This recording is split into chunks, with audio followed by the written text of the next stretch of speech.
Jamaica, check out this man take on FINSAC and FINSAC's mother, the high interest rate policy. Check out how it decimate Jamaica. You know, and this is for the young ones there who don't know nothing about this. And check out how it impacts us even to this day. Just listen, please. We stopped. All right. George, I feel compelled to mention something because of what is current at this time.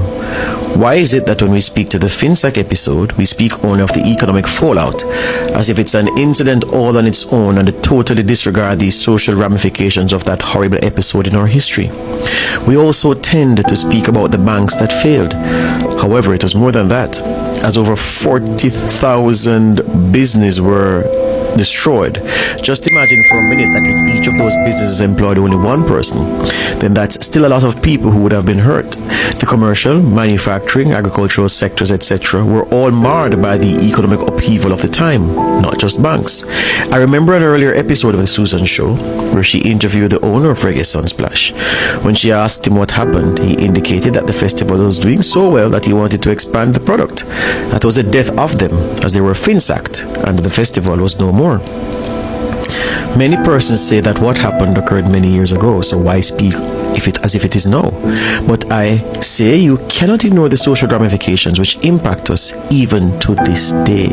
I was a young adult in 1997-1998, and I remember so well how the murder rate started inching up as the economic rug was pulled from under us. We have not looked back since. It is hard to separate the FINSAC episode from the high interest rate policy of the time, as the latter contributed directly to the former. As Ronald Thwaites said, it represented the greatest transfer of wealth from the poor to the rich since slavery. The fallout didn't occur in a vacuum in 1997. It was preceded by a rapidly growing inflationary period. We ended the 80s with an exchange rate of $5.50 Jamaican to $1, and every year the rate moved rapidly, making it difficult to make business decisions. As times got increasingly harder, you got more and more crime. I would encourage you to get an old copy of the newspapers and compare our murder rate in the 90s to what it was in the 80s, and you'd see that the difference in a relatively short period of time was stark. Compare also the cost of housing, as many large homes in middle-class neighborhoods like Mona, Havendale, Meadowbrook, Hope Pastures, etc.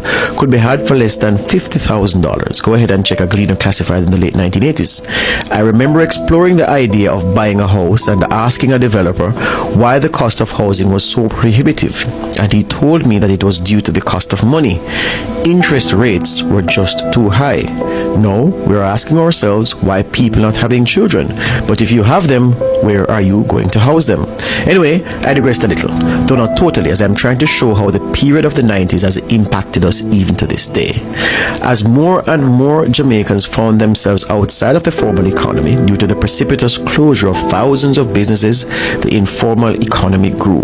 Some persons became higglers.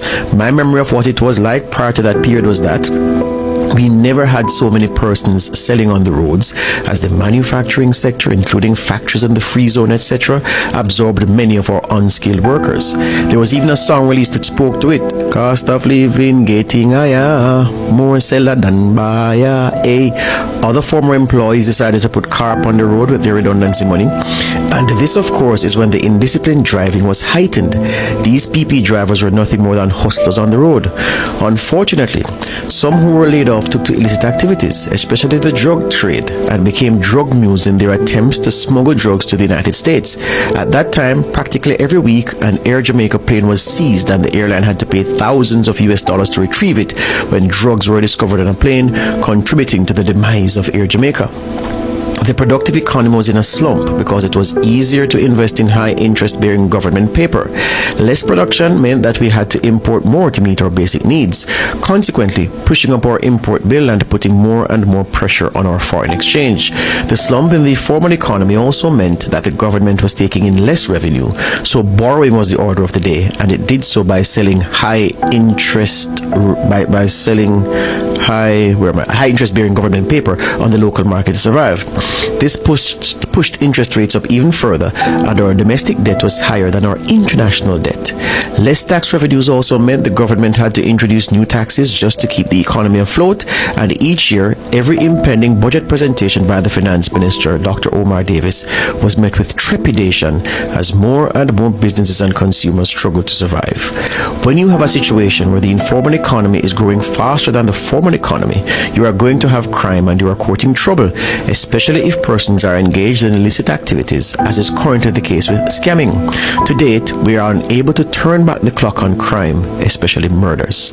Some persons who were laid off went abroad to work, and some left their children who were now barrel children or money transfer children. That in of itself was another bag of issues. Another social consequence was that there was a high rate of divorce among FINSAC people and their spouses. There were suicides. Persons were thrown out of their homes. Some were now homeless, and overall, there was a sense of hopelessness among the entrepreneurial class. The middle class was essentially eroded.